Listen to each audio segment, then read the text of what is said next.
Hello everyone, কি অবস্থা সবার? আমরা আজকে থাকছি বাঘেরনাথি রেস্টুরেন্টে। আর এখানে অনেক সুন্দর সুন্দর প্রকৃতি আপনাদের সামনে তুলে ধরবো। আর আমরা এখানে আসলাম, কি কি করলাম, কি কি মজা করলাম, কতটা এনজয় করলাম, আর তারপরে আমরা কি কি খাওয়া দাওয়া করলাম। যদি পুরোটা ভিডিও দেখতে থাকেন তাহলে বুঝতে পারবেন যে আমরা এখানে কতটা এনজয় করেছি। Hello everyone, welcome to my new and other blog. তো আমার সাথে আছে বিজয় আর আমি আমার বাইকে। তো আমাদের পিছনে আছে পনয় আর আমাদের জাতির ভাইস্তে আসিফ ভাইস্তে, আর টিভিএস নিয়ে আছে আমাদের সাথে অঞ্জন। তো আমরা আজকে যাইতাছি সিঙ্গার বাঘেরনাথি রেস্টুরেন্টে। তো আমার বাইকও চালাইতেছে আর পিছনে দুজন আছে। তো আজকের ভিউটা অনেক সুন্দর আর ওয়েদারটাও অনেক সুন্দর, তার জন্য আমরা সুন্দরভাবে রাইড করতে পারতাছি। আর রাস্তার ভিউটা মনে করেন অনেক সুন্দর, রাস্তাঘাট অনেক ফাঁকা ছিল। বাইকে বেশি তেল ছিল না, এর জন্য এখান থেকে আসলাম, তেল নিলাম। আর আমি সবসময় অকটেন ভরার চেষ্টা করি, কারণ পেট্রোল ভরি না আর পাম্প ছাড়া এমনিতেও তেল ভরি না। বিপদে পড়েছিলাম দেখে এখান থেকে তেল ভরেছি। আর পাম্প তো অনেক দূরে, এখানে পাম্প ছিল না, তার জন্য। আর আপনারা যারা যারা মনে করেন বাইক রাইড করেন তারা সবসময় চেষ্টা করেন পাম্প থেকে তেল নেওয়ার জন্য। আর পাম্প থেকে তেল না নিয়ে যদি বাইরে থেকে তেল নেন তাহলে আপনাদের টাঙ্কি এবং কার্বোরেটর যারা বাইক আছে তাদের প্রবলেম হতে পারে, এর জন্য। আর যাই হোক, তো এখানের অনেক সুন্দর সুন্দর ভিউ আর রাস্তাটাও অনেক সুন্দর লাগতেছিল। তারপরে ভাইস্তা বললো যে তোরা পিছিয়ে থাক, আমি ভিডিও নেই, তোরা তো অনেক ভিডিও নিলি, তো তোরা এখন পিছিয়ে থাকো, আমি ভিডিওটা নেই। আর দেখছেন তো চশমা পরে ভিডিও নিতেছে, ও তো বল আগে থেকেই। আর আপনারা সাথে থাকুন, দেখতে থাকুন যে ও কী করে না করে। আর এই যে এটা হলো সিঙ্গারের রাস্তা, সিঙ্গারের রাস্তার চারপাশ দিয়ে অনেক সুন্দর সুন্দর ভিউ। তো রাস্তাটা অনেক সুন্দর, অনেক ফাঁকা, এর জন্য বাইক রাইড করে মজা পাচ্ছি। তো আর মনে করেন কি আর বলবো, তো আজকে যাওয়ার কথা ছিল হলো মেঘবাড়ি রেস্টুরেন্ট বেতুলের ওইখানে। তো তারপরে আমরা সবাই মিলে ওখানে আসার পর প্ল্যান প্রোগ্রাম করলাম যে সিঙ্গার বাঘেরনাথি রেস্টুরেন্টে যাব। এর জন্য ওখান থেকে আবার বাইক স্টার্ট দিয়ে সবাই মিলে আবার বেরিয়ে চলে আসলাম ওখানে। বললো সবাই ওখানেই যাই। আর চারপাশের ভিউটাও অনেক সুন্দর, সবুজে ঘেরা প্রাকৃতিক। আর এখানে লোকেশন দেওয়াই আছে যে সিঙ্গার। তো ফাইনালি আমরা গন্তব্যস্থানে পৌঁছে গেলাম। আর এখানে আসার সাথে সাথে দেখি একজন ছবি তোলায় নিয়ে ব্যস্ত। তো এখানে কিছু লোকজন আসছিল, আমরাও আসছিলাম, তো তারাও এখানে বসেছিল। তো তারপরে একটা পুরো রেস্টুরেন্টের একটা ভিডিও নিলাম।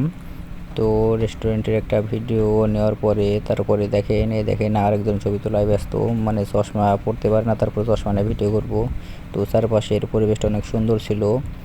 তো এখানে নতুন হয়েছে রেস্টুরেন্ট, তো সিঙ্গার থেকে অনেকটাই ভেতরে, এর জন্য লোকজন হয় না। এটা চারপাশের মনে করেন প্রকৃতি আমার কাছে ভালো লাগছে। আর তারপরে আর কি বলবো, আমরা মনে করেন নিচতলায় আসলাম আর উপরতলায় লোকজন ছিল দেখে আমরা উপরতলায় বসতে পারিনি। তো আরেকটা বিষয় হলো, দেখেন ওরা টাকা পয়সা নিয়ে লেনদেন করতেছে। পনায় কয় আমাকে টাকা দে, যে লাগবে আমার। তারপরে আমরা এখানে সবাই মিলে বসে আসলাম। তো দেখছেন তো আমাদের সবার কাছে একটা করে বালিশ। তারপরে আমরা যেখানে বসেছিলাম এটা অনেকটা সফট নরম ছিল। তো চারপাশের একটা ভিউ নিলাম। তো অনেক সুন্দর সবুজে ঘেরা প্রকৃতির মাঝখানে এই রেস্টুরেন্টটা। মনে করেন আপনারা যারা নিরিবিলি কাটাতে চান তারা মনে করেন এই রেস্টুরেন্টে আসতে পারেন। দেখেন ও কি করে, বলো মহিলা কোথায় বাড়ি থেকে আসার সময় ও পাউডার মাউডার মাই খাইছে। ও কি করছে বাড়ি থেকে আসার সময়? চুনো পাউডার, তারপরে লিপস্টিক, আইপ্যাড, নাকি জানি মেকআপ সব মার যাওয়ার আর নাই চুল ওইটা বারবার খেলে মাথায় হাতে। আমি খালি এই তো খেয়ে বাজলাম না। গরমটার দাঁতেও আরেক চুল ধরুন। এই যে এখনো এই করতেছে, এই যে একজন প্রেম পাগল আসার পর খালি ফোনে খালি কথা কইতে গেছে।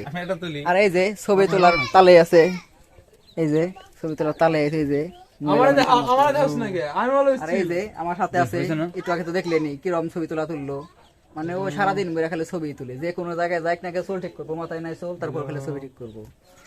আর ওই যে হ্যালো হ্যালো করতেছে আর একজন। আর এই যে একজন ছবি তুলতেই আছে, তাও আবার ফ্লাশ জ্বালিয়ে জানি দেখা যায় ভালো। অর্ডার দিছি, অর্ডার আসতেছে না দেখে সবাই মিলে এই যে লুডো খেলতেছি। কি আর করুম, আরো আধা ঘন্টা দেরি হবে অর্ডার আসতে, এর জন্য সবাই মিলে একটু লুডো খেলি। তো ফাইনালি আমাদের খেপচা চলে এসেছে, এই যে ছবি তুলতেছে। আর এই যে ছবি তোলায় ব্যস্ত, এই যে সবাই খাইবো না কেউ, ছবি তোলায় ব্যস্ত। অগার কি কমু, খেলে ছবি তুলে মহিলা মানুষের মতো। তো এই যে আরেকজন আসতেছে, তো ফ্রেশ হয়ে আইলো জানি বেশি খাইতে পারে। দুইটাই পরে এতে কোন হয় বাইসতে নাও ওইটা ট্রাই কি চাটনি রাইস দিছে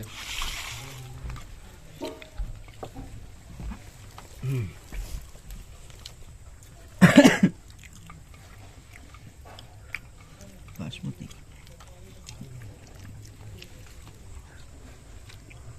তো কেমন হুম চলবো?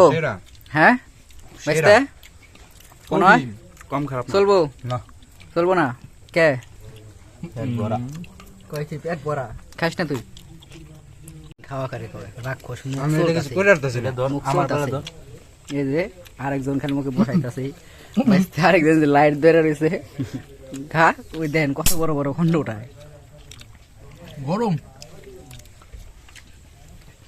খালি হুসে খালি মারতাছে সব গরম কথা আর মুখে তো দিতে হবে ঠিকই। ও কি করবো নিয়ে যাবো পারে দিন হ্যাঁ কবে দেন উনি কি খাবার তো চাস না তাহলে প্যাকেট করি। তো ফাইনালি আমাদের খাওয়া দাওয়া শেষ। আমরা এখন কি করব চলে যাবো এখন আমাদের বাসায় খাওয়া চলে দাওয়া যাবো। খাওয়া দাওয়া মোটামুটি খাবারটা মোটামুটি ভালোই ছিল। কেমন হয়েছে খাবারটা? খাবার ভালোই হয়েছে, মজা হয়েছে। কোন হয় খাবারটা কেমন হয়েছে? ভালো লাগে নাই, পেট ভরা ছিল। পেট ভরা ছিল, তাছাড়া তো এমনি ভালো হয়েছে। তাও স্বাদ লাগে নাই, মুখে এই নাই, টান নাই, রুচি নাই। আর আবার মুখে রুচি নাই তো এর জন্য মনে করেন সিমিট খেয়ে আসে নাই, সিমেন্ট খেয়ে আসে। কিন্তু ও অর্ধেক খানি অতি একাই খাইছে, খাইতে পারে নাই বেশি, খাইতে পারি নাই অর্ধেক খানি ও একাই খাইছে। যাই হোক, আর দেখছি তো খাওয়ার সিস্টেম কি, মানে খালি মুখে দেয় আর ওটাই, মুখে দেয় আর ওটাই। তো ফাইনালি আমরা এখন বাসা থেকে চলে যাবো। তো আজকের ব্লকে শেষ। হ্যাঁ, এই যে আর এটা নায়ক বলদা বসে রয়েছে। তো খাবারটা কেমন হয়েছিল? কঠিন যাক, ভালো লাগছে। খাবারটা জোরাইলে পরে হয়তো আরো ভালো লাগতো। তো যাই হোক, আজকের ব্লগটা এই পর্যন্তই শেষ। আগামী নেক্সট ব্লগে দেখা হবে।